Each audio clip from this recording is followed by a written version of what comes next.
ಸದ್ಗುಣ ಭರಿತರೋ, ಭಗವಂತನನ್ನ ಕಾಣುವ ಪ್ರಯತ್ನದಲ್ಲಿದ್ದಾರೋ, ದಿವ್ಯ ದರ್ಶಿಗಳಾಗಿರ್ತಾರೋ ಅವರ ಮುಖದ ಒಳಗೆ ಒಂದು ತೇಜಸ್ಸಿದೆಯಂತೆ. ಅದು ಯಾವುದೇ ಸೋಪು ಪೌಡ್ರ್ ಹಾಕಿದ್ರೆ ಬರುವಂತ ತೇಜಸ್ ಅಲ್ಲ. ಅದು ಮುಖೇ ಬ್ರಹ್ಮವರ್ಚಸ್ಸಿ ತರಹ, ಮುಖದಲ್ಲಿ ಬ್ರಹ್ಮವರ್ಚಸ್ಸು, ಹೃದಯದಲ್ಲಿ ಕಾಣುವ ದೇವರು ಮುಖದಲ್ಲಿ ಪ್ರತಿಬಿಂಬಿಸ್ತಾ ಇರ್ತಾನೆ. ಅಂತರಂಗದಲ್ಲಿ ಭಗವಂತನನ್ನ ಕಂಡಂತಹ ಮಹಾನುಭಾವರು ಅವರು ಮೇನೆಯಲ್ಲಿ ಕೂತ್ರೆ ಜೈನ ಆ ಸೋಮನಾಥ ಕವಿಗೆ ಕಂಡದ್ದು ವ್ಯಕ್ತಿ ಅಲ್ಲ, ಅದೊಂದು ಅದ್ಭುತವಾದ ದಿವ್ಯವಾದ ಶಕ್ತಿ, ತೇಜಪುಂಜವಾಗಿರ್ತಕ್ಕಂಥ ಒಂದು ಬೆಳಕಿನ ಮಿಂಚಿನ ಗೊಂಚಲನ್ನೇ ಅದರ ಮಧ್ಯದಲ್ಲಿ ಕಂಡು ಕಣ್ಣು ಕೊರೈಸ್ತು ಅವನಿಗೆ. ಅವತ್ತಿನಿಂದ ಬೇರೆ ಏನು ಬೇಡ, ಅವರನ್ನು ನೋಡಬೇಕು, ಅವರನ್ನು ತಿಳಿಬೇಕು, ಅವರ ಅನುಗ್ರಹ ಪಡಿಬೇಕು. ದೊಡ್ಡ ಕವಿ.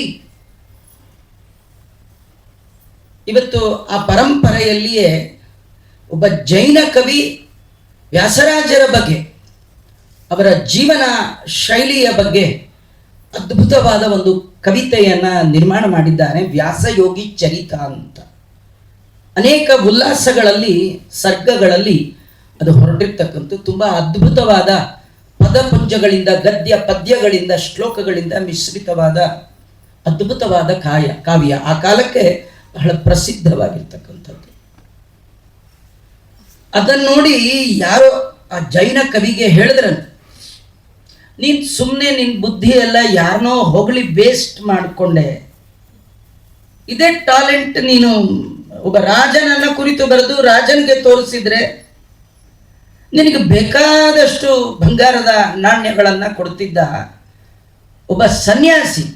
ಸಂಸ್ಕೃತದಲ್ಲಿ ಸನ್ಯಾಸಿಗೆ ಭಿಕ್ಷು ಅಂತ ಕರೀತಾರೆ. ನಕಾರು ಮನೆಯಲ್ಲಿ ಭಿಕ್ಷೆಯನ್ನ ಬೇಡುವವರು. ಅಂತ ಭಿಕ್ಷುಕರ ಬಗ್ಗೆ ಬರೆದು ನಿನಗೇನ್ ಸಿಕ್ತು ಅಂತ ಅವನನ್ನ ಕೇಳಿದ್ರೆ ಅದಕ್ಕೆ ಮಹಾಕವಿ ಕೊಟ್ಟ ಉತ್ತರ, ಅವ ಹೇಳ್ತಾನೆ, ಅವರು ನಂಗೇನು ಕೊಡೋದು ಬೇಡ, ಆ ಕವಿತೆ ಬರೆದದ್ದಕ್ಕೆ ನನಗೇನು ದುಡ್ಡು ಕಾಸು ಶಾಲು ಏನು ಬೇಡ, ನಾನು ಬರೆದ ಕವಿತೆಯನ್ನ ಕೇಳಿ ವ್ಯಾಸರಾಜರು ತಲೆ ತೂಗಿದ್ರೆ ಸಾ ಮೇರುಣಾಂ ಶತಕಂ ಅಂತಾನೆ.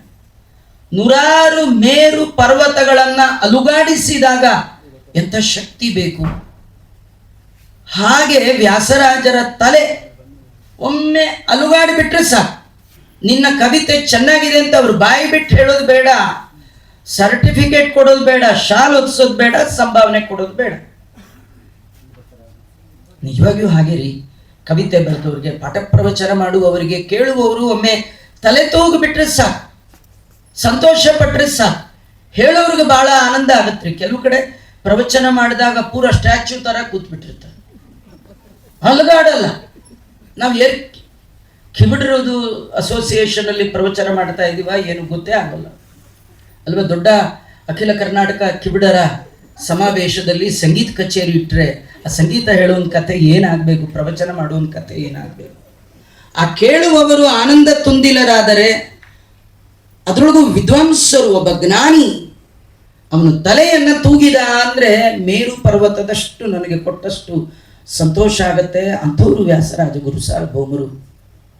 ಇಂತಹ ವ್ಯಾಸರಾಜ ಗುರು ಸಾರ್ವಭೌಮರು ಪುರಂದರದಾಸರನ್ನ ನೋಡಿ, ದಾಸರೆಂದರೆ ಪುರಂದರ ದಾಸರಯ್ಯ.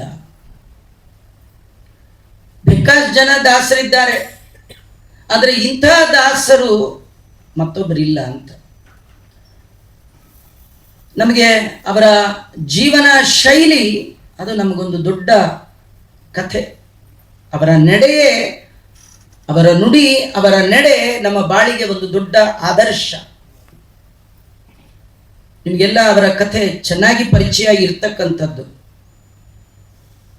ಪುರಂದರದಾಸರು ಸೀನಪ್ಪ ನಾಯಕ ಅಂತ ಬಹು ಪ್ರಸಿದ್ಧರಾದ ಚಿನ್ನವಾರರು, ಚಿನ್ನ ಬೆಳ್ಳಿ ವಜ್ರ ವೈಡೂರ್ಯ ವ್ಯಾಪಾರ ಮಾಡುವಂತಹ ವ್ಯಕ್ತಿ.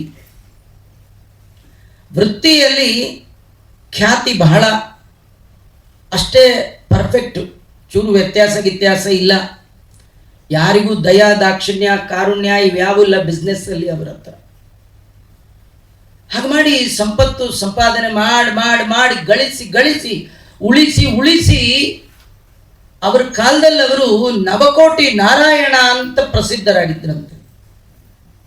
ಆ ಕಾಲಕ್ಕೆ 9 ಕೋಟಿ ಅವರಲ್ಲಿತ್ತು ಅಂದರೆ ಇವತ್ತು ಅದಕ್ಕೆ ಸರಿತೂಗುವಂಥ ದುಡ್ಡಿಲ್ಲ ಅನಿಸುತ್ತೆ. ಈ ನಮ್ಮನೇಲೆಲ್ಲ ಕಥೆಗಳು ಕೇಳುವಾಗ ನಿಮ್ಮ ತಾತನಿಗೆ 100 ರೂಪಾಯಿ ಸಂಬಳ ಬರ್ತಿತ್ತು ಅಂದರೆ 100 ರೂಪಾಯಿ ಅಂದರೆ ಏನದು ಕಥೆ ಅದು. 100 ರೂಪಾಯಿಗೆ ಹಾಗೆ ಅನ್ನೋದಾದರೆ 9 ಕೋಟಿ ನವಕೋಟಿ ರಾಜರಿಗೆ ಸಾಲ ಕೊಡುವಷ್ಟು ಸಂಪತ್ತು. ಜೀವನದ ಅರ್ಧ ಆಯುಷ್ಯವನ್ನ ಹಾಗೆ ಕಳೆದ ಮಹಾನುಭಾವರು ಸೀನಪ್ಪ ನಾಯಕರು. ಭಗವಂತ ನೋಡ್ದ, ಇವರು ಬಂದದ್ಯಾಕೆ, ಮಾಡ್ತಿರೋದೇನು ಕೆಲಸ. ಇದು ದೇವರ ಅನುಗ್ರಹವನ್ನ ಸಂಪಾದನೆ ಮಾಡಿದವರು ಗುರಿ ಮುಟ್ಟುವ ದಾರಿಯಲ್ಲಿ ತಪ್ಪು ದಾರಿಗೆ ಹೆಜ್ಜೆ ಹಾಕಿದ್ರೆ ಅವರು ನಂಬಿದ ಭಗವಂತ ಅವರನ್ನ ರಾಂಗ್ ರೂಟಿನಿಂದ ರೈಟ್ ರೂಟ್ಗೆ ಅವನೇ ತರ್ತಾನೆ. ದೇವರಲ್ಲಿ ನಂಬಿಕೆ ಇರಬೇಕು, ಜನ್ಮಾಂತರದ ಸಾಧನೆ ಇರಬೇಕು, ಸತ್ಕರ್ಮ ಮಾಡುವ ಯೋಗ್ಯತೆ ಇರಬೇಕು. ಅವರು ದಾರಿ ತಪ್ಪಿದರೂ ಕೂಡ ಹಿಂದೆ ಭಗವಂತ ಅವರನ್ನ ನೋಡ್ತಾ ಇರ್ತಾನೆ. ಆಡುವ ಮಕ್ಕಳನ್ನ ಹೊರಗೆ ಬಿಟ್ಟ ತಾಯಿ ಎಲ್ಲೋ ಹೋಗಲ್ಲ, ಮೇಲ್ ನಿಂತು ಕಣ್ಣಿನ ಮೇಲೆ ಮಗುವಿನ ಮೇಲೆ ಒಂದು ದೃಷ್ಟಿ ಇಟ್ಟಿರ್ತಾಳೆ. ಮಗು ಎಲ್ಲೋ ಆಚೆ ಹೋದಿತ್ತು, ಬಿದ್ದಿತ್ತು, ಎದ್ದಿತ್ತು. ಅದು ಬಿದ್ದ ತಕ್ಷಣ ಓಡೋಡಿ ಬಂದು ಮಗುವನ್ನ ಎತ್ತಿ ಅದರ ದುಃಖವನ್ನ ದೂರ ಮಾಡುವುದು ತಾಯಿಯ ಕೆಲಸ. ಹೇಗೋ ಹಾಗೆ ಜನ್ಮ ಜನ್ಮಾಂತರದಲ್ಲಿ ಯಾವ ಜೀವ ಭಗವಂತನನ್ನ ತಂದೆ ತಾಯಿ ಅಂತ, ತಂದೆ ವಿಠಲ ತಾಯಿ ವಿಠಲ, ಯೋ ನಪ್ಪಿತ ಜನಿತ ಯೋ ವಿಧಾತ ದಾಮಾನಿ ವೇದ ಭುವನಾನಿ ವಿಶ್ವ ಯೋ ದೇವಾನಾಂ ನಾಮದ ಏಕಏವ.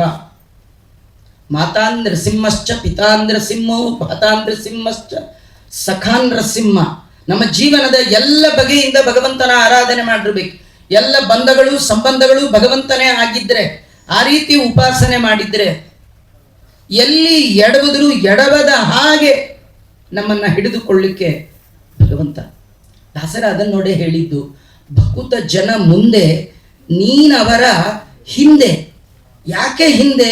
ಭಕುತ ಮುಂದೆ ಹೋದಾಗ ಎಲ್ಲಿಯಾದ್ರೂ ಎಡವಿಯಾನೋ ಏನಾದ್ರೂ ಹೆಚ್ಚು ಕಮ್ಮಿ ಆದ್ರೆ ನೋಡ್ಕೊಳ್ಳಿಕ್ಕನ ಕೆಲವ್ರಂತ, ನೀವು ಮುಂದೆ ಹೋಗು ನಾ ಹಿಂದಿದ್ದೀನಿ, ಅದ್ಯಾರು ಏನ್ ಮಾಡ್ತಾರೆ ನೋಡ್ಕೋತೀನಿ, ಹೋಗು ನಾ ಇದ್ದೀನಿ ಅಂತಾರಲ್ಲ. ಹಾಗೆ ಭಗವಂತ ತನ್ನ ಭಕ್ತರಿಗೆ ಅನನ್ಯ ಚಿಂತಯಂತೋ ಮಾಂ ಯೇ ಜನಾಃ ಪರ್ಯುಪಾಸತೆ ತೇಷಾಂ ನಿತ್ಯ ಅಭಿಯುಕ್ತಾನಾಂ. ನೀವು ಹೋಗಿ ನಾನು ಬರ್ತೀನಿ ಅಂತ ಅಂತಾರೆ ಕೆಲವರು, ಬರೋದೇ ಇಲ್ಲ, ಈ ಕಡೆನೇ ಇರ್ತಾರೆ. ಅಯ್ಯೋ ನಾ ಎಲ್ಲೋ ಹೊರಟೋಗ್ಬಿಟ್ಟಿದ್ದೆ, ನಂಗೆ ಗೊತ್ತಾಗ್ಲಿಲ್ಲ, ಹಾಗೆ ಹೀಗೆ ಅಂತ. ದೇವರು ಹಾಗಲ್ಲ, ದೇವರು ಅಭಿಯುಕ್ತಾನ, ಜೊತೆಗೆ ಇರ್ತಾನೆ. ಹೇಗೆ? ಒಡಲ ನೆರಳಂದದಲ್ಲಿ ಒಡನೆ ತಿರುಗುವನು ಭಕ್ತಾಧೀನ ಎಂದೆನಿಸಿ. ಭಗವಂತ ಭಕ್ತರಿಗೆ ಅಧೀನ.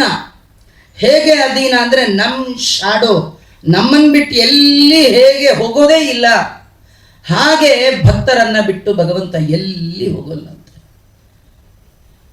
ಜನ್ಮ ಜನ್ಮಾಂತರಗಳ ಸಾಧನೆ ಮಾಡಿದ ಸೀನಪ್ಪ ನಾಯಕರು ಭೂಮಿಯಲ್ಲಿ ಬಂದಾಗ ಸ್ವಲ್ಪ ಕಾಲ ಅವರ ಮಾರ್ಗ ತಪ್ಪಿತ್ತು. ದೇವರು ನೋಡಿದ, ಎಚ್ಚರಿಸಬೇಕು ಇವ್ರನ್ನ ಅಂತ ಅವನಿಗೆ ಅನ್ನಿಸ್ತು. ವೃದ್ಧ ಬ್ರಾಹ್ಮಣನಂತೆ ವೇಷವನ್ನ ಧಾರಣೆ ಮಾಡಿಕೊಂಡಿದ್ದಾನೆ. ಯಾಕಂದ್ರೆ ಬೇಡ್ಲಿಕ್ಕೆ ಲಾಯಕ್ಕಾದ ರೂಪ ಅದು. ಬೇಡಬೇಕಾದ್ರೆ ಯಾರ ಹತ್ರ ಹೋಗಿ ನಾವು ಬೇಡ್ತೇವೆ, ಅವ್ರಿಗೆ ನಮ್ಮನ್ನು ನೋಡಿದ್ರೆ ಕಾರುಣ್ಯ ಬರುವಂತೆ ನಾವಿರಬೇಕು. ಸ್ವಲ್ಪ ಹರ್ಕ ಮುರ್ಕ ಬಟ್ಟೆ ಹಾಕ್ಕೊಂಡು ಒದ್ದಾಡ್ಕೊಂಡು ಹೋದರೆ ಕೇಳಿದ್ರು, ಅಯ್ಯೋ ಪಾಪ ಕೊಟ್ಟುಬಿಡೋಣ ಅಂತ ಅನ್ಸತ್ತಲ್ಲ. ನಾಟಕ ಮಾಡೋದ್ರಲ್ಲಿ ನಂಬರ್ 1 ದೇವರು. ಅವನು ಹಾಕೋ ಹಾಗೆ ಪಾತ್ರ ಜಗತ್ತಲ್ಲಿ ಯಾರಿಗೂ ಬರಲ್ಲ. ಅದಕ್ಕೆ ದಾಸರವನ್ನು ನೋಡಿ ಅಂತಾರೆ, ತಿಳಿಯೋದು ನಿನ್ನಾಟ ತಿರುಪತಿಯ ವೆಂಕಟ. ಯಾವಾಗ ಏನು ಆಟ ಆಡ್ತೀಯೋ, ಏನು ಹುಡ್ತೀಯೋ ನಿಮ್ಗೆ ಗೊತ್ತೇ. ವೃದ್ಧ ಬ್ರಾಹ್ಮಣನಂತೆ ವೇಷವನ್ನ ಧಾರಣೆ ಮಾಡಿಕೊಂಡಿದ್ದಾನೆ. ಸೀದ ಸೀನಪ್ಪ ನಾಯಕರ ಅಂಗಡಿಯ ಮುಂದೆ ಬಂದ. ಬೇಕಾದಷ್ಟು ಅಂಗಡಿಗಳಿತ್ತು, ಯಾವ ಅಂಗಡಿಗೂ ಹೋಗ್ಲಿಲ್ಲ. ಯಾಕಂದ್ರೆ ಯಾರ್ಯಾರ ಅಂಗಡಿ ಹೋಗಲ್ಲ, ದೇವರು ಯಾರ್ಯಾರ ಹತ್ರ ಹೋಗಲ್ಲ, ದುಡ್ಡಿರೋರ ಹತ್ರ ಎಲ್ಲ ಬರಲ್ಲ. ದುಡ್ಡೆಲ್ಲ ಧರ್ಮಕ್ಕೆ ಖರ್ಚಾಗಲ್ಲ, ಉಂಡು ಪೋಕರಿಗುಂಟು ಅಂತಾರೆ ದಾಸರ. ಧರ್ಮಕ್ಕೆ ಕೈ ಬಾರದು ಈ ಕಾಲ, ಪಾಪ ಕರ್ಮಕ್ಕೆ ಮನಸ್ಸೋಲೋದು ಈ ಕಾಲ. ದಂಡ ದ್ರೋಹಕ್ಕೆ ಉಂಟು, ಉಂಡು ಪೋಕರಿಗುಂಟು, ಹೆಂಡಿರು ಮಕ್ಕಳಿಗೆ ಇಲ್ಲವೀ ಕಾಲ. ಹಾಗಾದ್ರೆ ನಮ್ಮಲ್ಲಿ ದುಡ್ಡಿದೆ ಅಂದ್ರೆ ಮಾತ್ರಕ್ಕೆ ಅದೆಲ್ಲ ಧರ್ಮಕ್ಕೆ ಖರ್ಚಾಗುತ್ತೆ, ದೇವರಿಗೆ ಖರ್ಚಾಗುತ್ತೆ. ದೇಶಕ್ಕಾಗಿ ಖರ್ಚಾಗತ್ತೆ ಅಂತೇನಿಲ್ಲ, ಅನ್ಯಾಯಕ್ಕೂ ಖರ್ಚಾಗೋದು ಜಾಸ್ತಿ ಇರುತ್ತೆ. ಹಾಗಾದ್ರೆ ಯಾರಿಗೆ ಯೋಗ್ಯತೆ ಇದೆ ಅವರ ಬಳಿಗೆ ಮಾತ್ರ ಭಗವಂತ ಬಂದು ಬೇಡ್ತಾನೆ ವಿನ ಇದ್ದವ್ರ ಮುಂದೆಲ್ಲ ದೇವರ ಕೈ ಚಾಚಲಿಕ್ಕೆ ಹೋಗಲ್ಲ. ಹಾಗಾಗಿ ಭಗವಂತ ಬಂದದ್ದೇ ಇವರ ಮನೆಯಲ್ಲಿ ಬೇಡ್ಲಿಕ್ಕೆ. ಸೀದಾ ಅಂಗಡಿ ಮುಂದೆ ಬಂದ, ಸೀನಪ್ಪ ನಾಯಕರನ್ನ ನೋಡ್ದ. ಸೀನಪ್ಪ ನಾಯಕರಿಗೆ ಹೇಳ್ತಾ ಇದ್ದಾನೆ, ಮಗನ ಮುಂಜಿ ಇದೆ, ಏನಾದರೂ ಸಹಾಯ ಮಾಡಿ ಅಂತ. ಅವ್ರು ಬಹಳ ಬಿಸ್ನೆಸ್ ವ್ಯಕ್ತಿ, ಏನು ಮಾತಾಡಿದ್ರು ಅದು ಕಂಟಿನ್ಯೂ ಆಗುತ್ತದು. ಯಾಕಂದರೆ ಒಂದೊಂದು ಕ್ಷಣವೂ ಅವರಿಗೆ ಸಂಪಾದನೆ. ಅದಕ್ಕೆ ಈ ಮೊದಲು ಇವನನ್ನು ಹೊರ ಹಾಕಬೇಕು.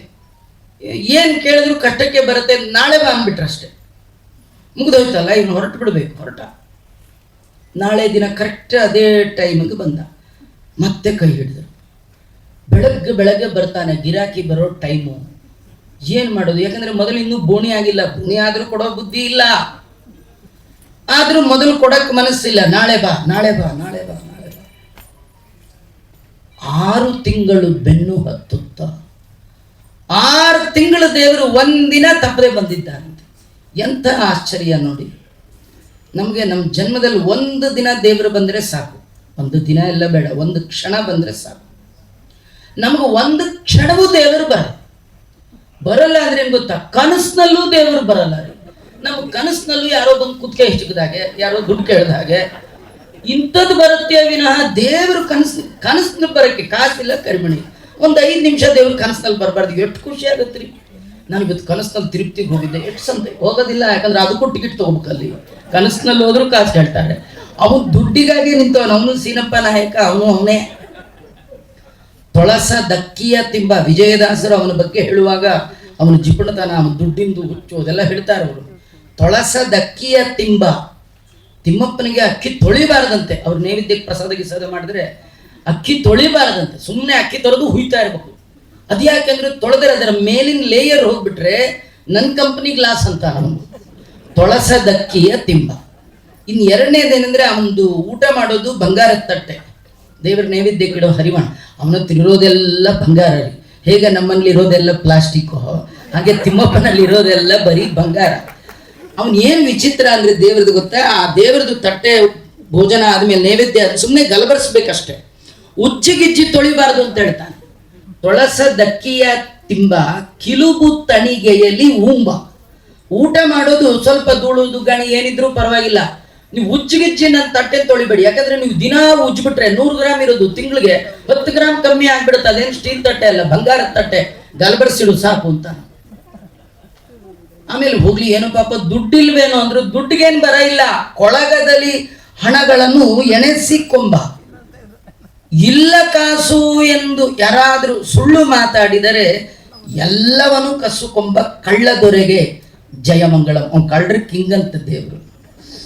ಯಾಕಂದ್ರೆ ಅವನು ಮಾಡೋ ಅಷ್ಟು ಕಳ್ಳತನ ಜಗತ್ತಲ್ಲಿ ಯಾರೂ ಮಾಡಲ್ಲ. ಯಾರೋ ಒಬ್ಬ ನಮ್ಮ ಥರದವನು ಬಿದ್ದ, ಅವನಿಗೆ ದೇವರಲ್ಲಿ ನಂಬಿಕೆ 3 ಕಾಸಿಲ್ಲ. ಆದರೆ ಅವನ ಸ್ನೇಹಿತರೆಲ್ಲ ಭಾರಿ ದೈವ ಭಕ್ತರು. ಅವರೆಲ್ಲ ವೀಕೆಂಡ್ ಅಂತ ಅಲ್ಲಿ ಇಲ್ಲಿ ಯಾಕೆ ಹೋಗೋದು, ತಿಮ್ಮಪ್ಪನ ದರ್ಶನಕ್ಕೆ ಹೋಗೋಣ ಅಂತ ಅವರೆಲ್ಲ ರೆಡಿ ಆಗ್ತಾರೆ.